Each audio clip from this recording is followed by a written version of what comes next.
Sunday Baroque Conversations is made possible by the Friends of Sunday Baroque and is produced at WSHU Public Radio in Fairfield, Connecticut. I'm Suzanne Bona. Thank you for listening. Don't miss an episode of Sunday Baroque Conversations. Subscribe on Apple or wherever you get your podcasts. And please leave us a review. If you want to find out where you can listen to our weekly show, visit our website, sundaybaroque.org, for a station list and our 24/7 stream. Again, that's sundaybaroque.org.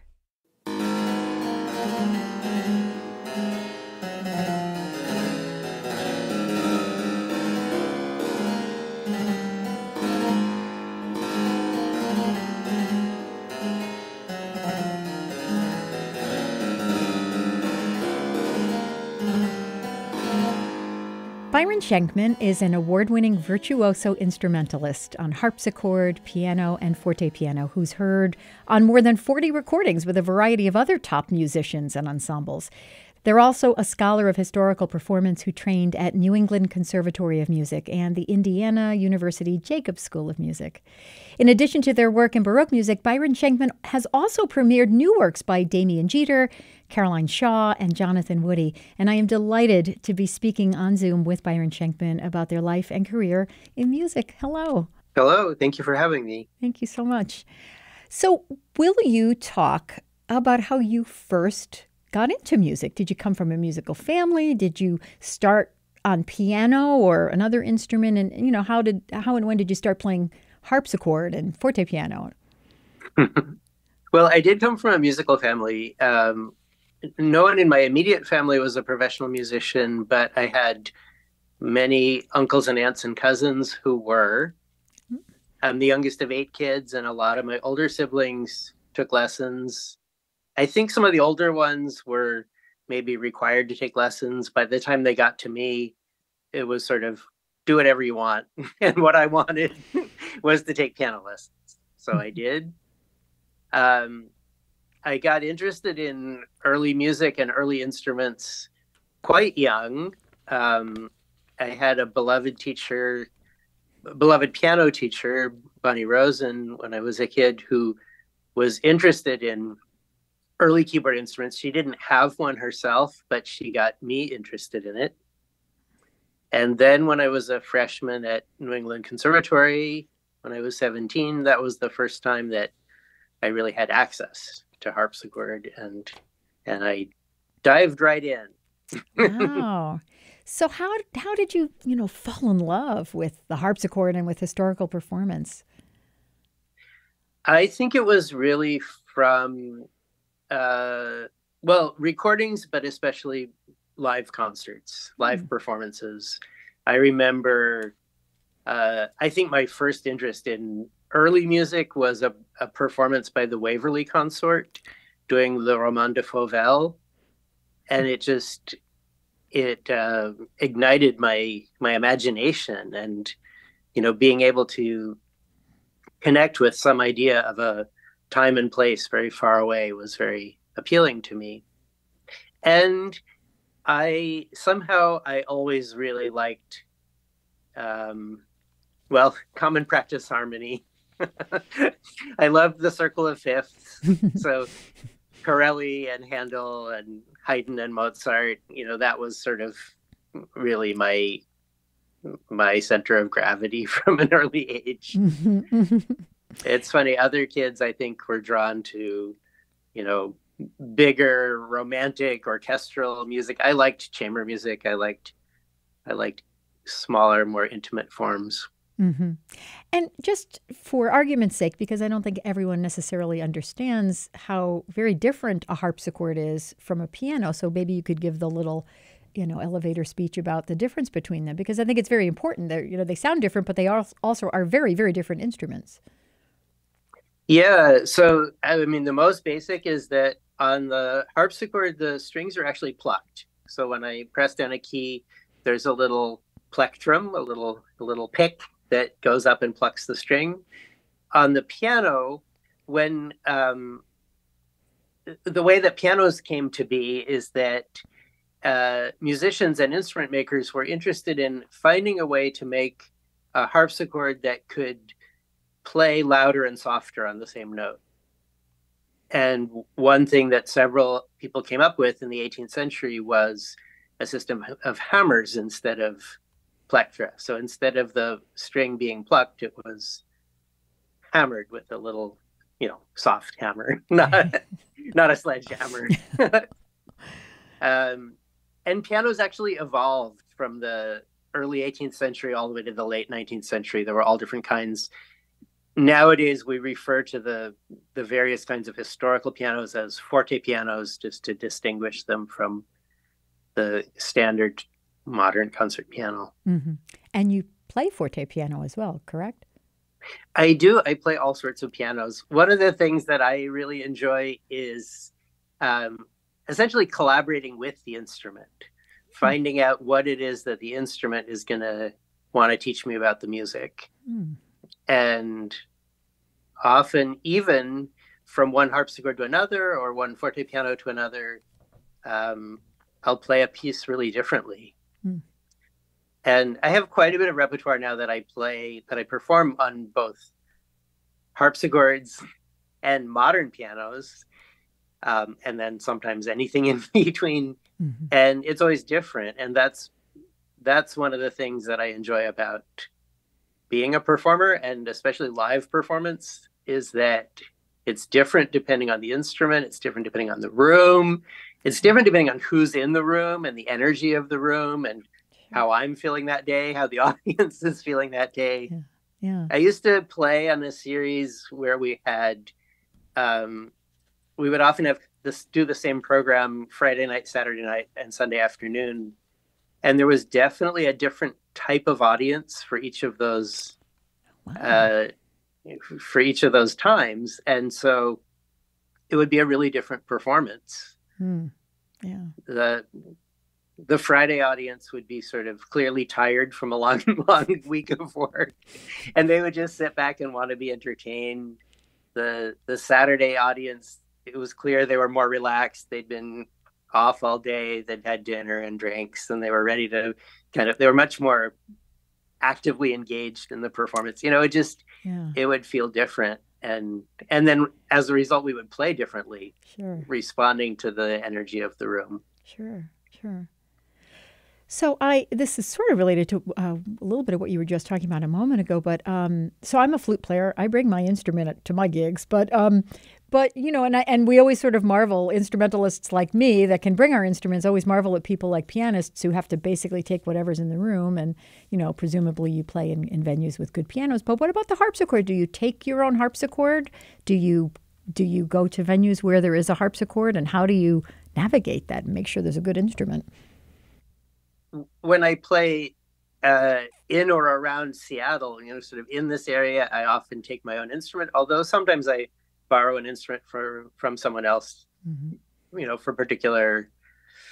an instrument that is particularly suitable to a particular program.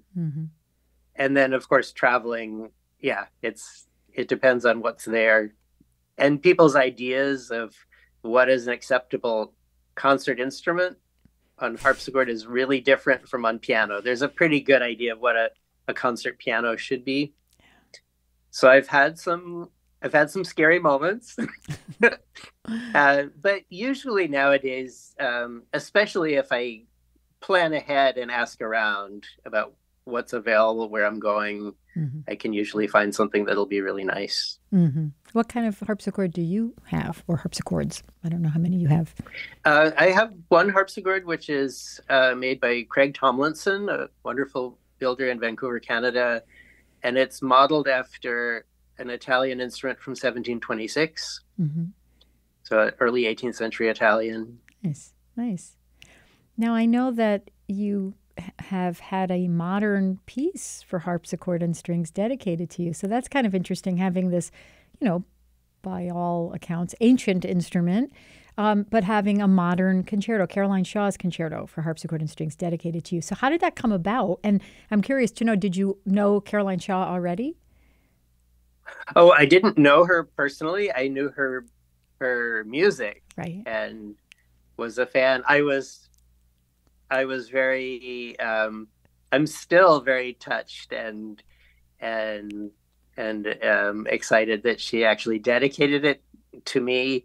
Um, yeah, one of the things that's been a kind of passion of mine in recent years is expanding the canon and moving beyond all music by, um, well, dead white males, to coin a phrase. Right. And so, and I've been playing music by women from past centuries for years, and exploring music by non-white composers as well. Um, and some of that is finding composers who've been ignored from past centuries, and then another aspect of it for me recently has been finding composers active today who are doing interesting work with old instruments and old forms. And Caroline Shaw is sort of ideal because, I mean, in so many ways, she's a singer. She's sung a lot of early music. She also plays Baroque violin. So she's done a lot of work with early instruments. And she has an amazing musical mind and musical imagination. Yeah. And it was fun and exciting to work with her on this new piece. So can you give us a little description of what the concerto is like? What was it that she said? Her partner described it as like Jane Austen on mushrooms. It's there are parts of it that sound very very 18th century, and then it just kind of drips into something else. And there are parts that are very very energetic and very very rhythmic, and there are also parts that are very lyrical and beautiful. The middle movement, the slow movement, starts with sort of bird calls, which reminds me of, like, well, you're a flutist, like Vivaldi, Il Gardellino, the Goldfinch Concerto. It always makes me think of that. Yeah. There are parts of it that call for improvisation. She'll just give a series of chords and say, improvise around these chords. Cool. Which is quite lovely. Mm-hmm. And do you find yourself improvising in the Jane Austen vein of things or in the mushrooms vein of things? I think really in the Byron vein of things, Okay. I always say that whatever music I'm playing, it's really 21st century American music, because I'm an American musician in the 21st century. And I mean, that's the thing about being a performer. It's not like being a museum curator and hanging a painting on the wall. We're recreating the music in the moment. Mm-hmm. So, there's a lot of there are a lot of elements of improvisation in 17th and 18th century music, and for that, I do my homework, and I learn about historical performance practice from what I can, from treatises, from examples of ornamentation, things like that. But then ultimately I know that it's really my own thing. And I think that's probably equally true playing Caroline Shaw's piece. She was there for some of the rehearsals, so there was her guidance, but she gave me a lot of freedom. Cool. That's very cool. Now, you hosted 10 successful concert seasons of the series Byron Schenkman and Friends, now renamed as Sound Salon. I want to give you a chance to give a shout out, because these are really wonderful, wonderful performances.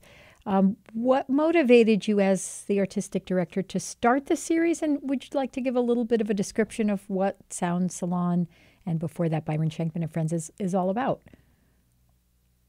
Yeah, we're actually about to start our 12th season. So, and when I started out, when I was thinking about what I wanted to do next, I had several friends who encouraged me to think about, what do I really want to do? What's closest to my heart? And I knew I wanted to do chamber music, small ensembles, I know I wanted to do about half and half of programs with harpsichord, programs with piano, that my focus would be classical, Baroque, classical, and early Romantic uh, repertoire, and also that I would want to be able to expand into other areas. And I'm kind of a restless musician. I don't feel satisfied just sticking with one thing for a long period of time. I like to be able to go back and forth between different things, and sometimes do things that are completely new and out of my comfort zone as well. We started out playing in the recital hall at Benaroya Hall, which is where the Seattle Symphony plays. Beautiful chamber music hall. And then, of course, in 2020, when everybody had to regroup and reinvent ourselves, we started a whole online series, and continued doing a similar kind of series, similar kind of programs. And what's the way I approach it is that each program is built around a particular theme. So it might be music from a particular court, or it might be relationships between composers who influenced each other. So there's a theme, and then the concert is built around that. And each concert has a different combination of musicians and instruments, depending on what the theme is. Oh, that's cool. And then increasingly, as I said earlier, really working on expanding the canon and our ideas of what is classical concert music, and finding, brilliant composers and wonderful music that I didn't know existed when I was starting out. I mean, literally the first time I ever played a piece by a woman composer was in graduate school, when one of my colleagues asked me to play a Jacques de la Guerre cantata, and I had never heard of her. She was not in. I was a very nerdy kid, particularly about music. I read lots of books about music and composers, and it was just something that I assumed was a given, that all the composers were male and all of them were white. And Jacques de la Guerre was really the one that burst that myth for me, because her music is so good and so historically important, and she wrote so much, and she was so celebrated in her own time, and she was publishing music. It's all there, and everyone was just ignoring it. And so that opened up the question, who else is being ignored? And since then, in the last 35 years or whatever that's been, more and more people have been doing research and doing performances, and we still keep finding more material. Yeah. That's such a good jumping off point, because this was my next question for you. You alluded to this earlier as well, that you have tried to incorporate underrepresented composers from the past, but also then some of the people who are doing some exciting things now.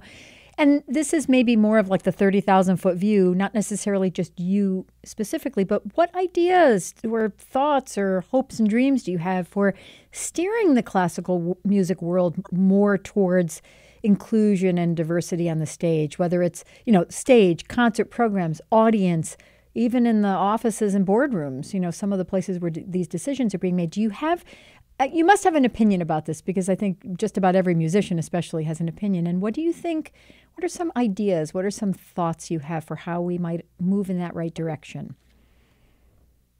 I think a lot of it is awareness, and I think we have to push ourselves out of our comfort zones. And, as far as, well, both repertoire and musicians, we have to look, and we have to look with the assumption that there's great stuff out there. And what's happened to me in recent years is I've started to notice when every musician on stage is white, or when every piece on the program is by is by a man. And now, only in the last few years, that has started to be something that I notice right away. Mm-hmm. And I realized that, for the first 50 years of my life, I didn't really notice, Mm-hmm. because it was it was such an assumption. Mm-hmm. And yeah, to take chances, to try things, to pay attention to what people are doing who are doing this kind of work. I'm really grateful that Early Music America, which is our sort of professional organization, is really taking this on as something to pay attention to. My experience is that unless we're actively moving forward around these issues, we slip back into our old patterns. Mm-hmm. And so we have to keep pushing forward and keep asking the questions of, who are we ignoring without realizing it? Mm-hmm. Who are we not paying attention to? Who are we excluding? Mm-hmm. And then, to not add in one composer or one performer and say, okay, I did my little thing, but to say, okay, now I have this person involved. If it's a living human being, actually learn from them and see what they have to say, and what directions they want to go. And when it's composers from the past, looking more closely at what their worlds were.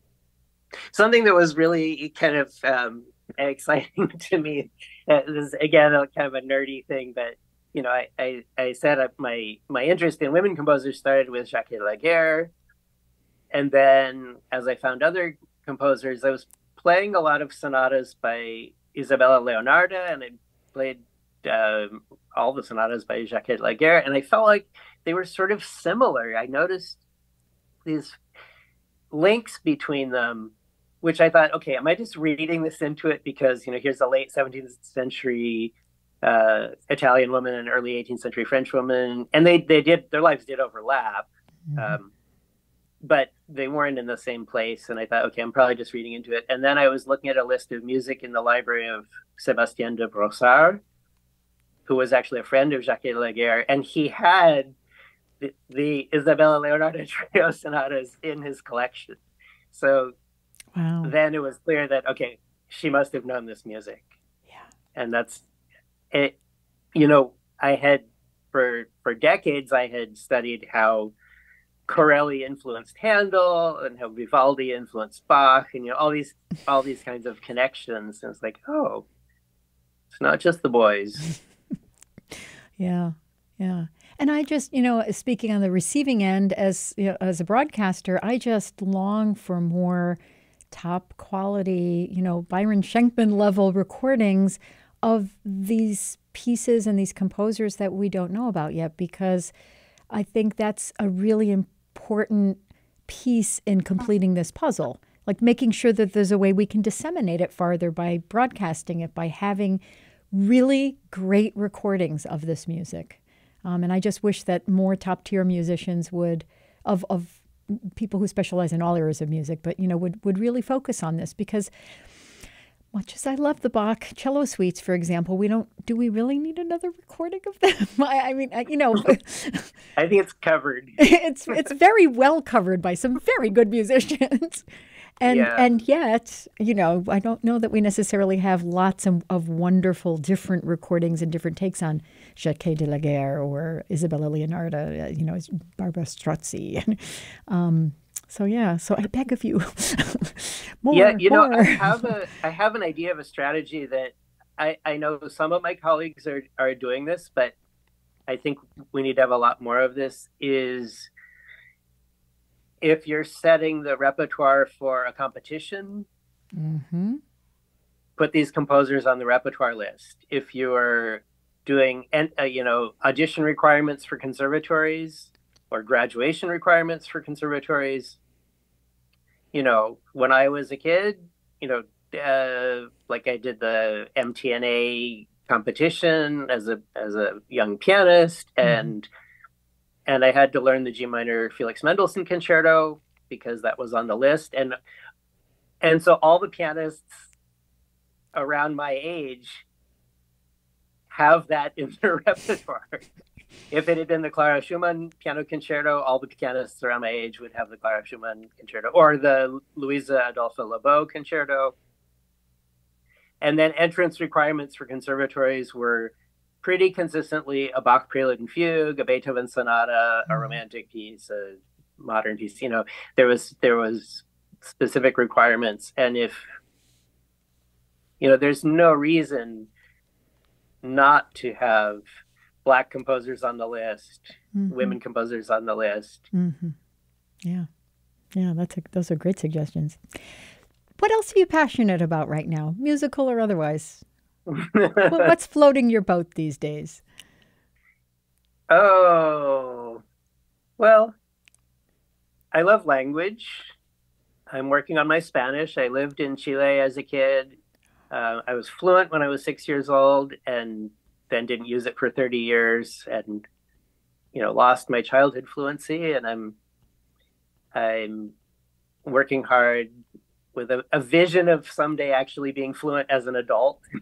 Nice. And I'm working on biblical Hebrew because I'm also I'm pretty passionate about studying Torah, which is the first 5 books of the Bible.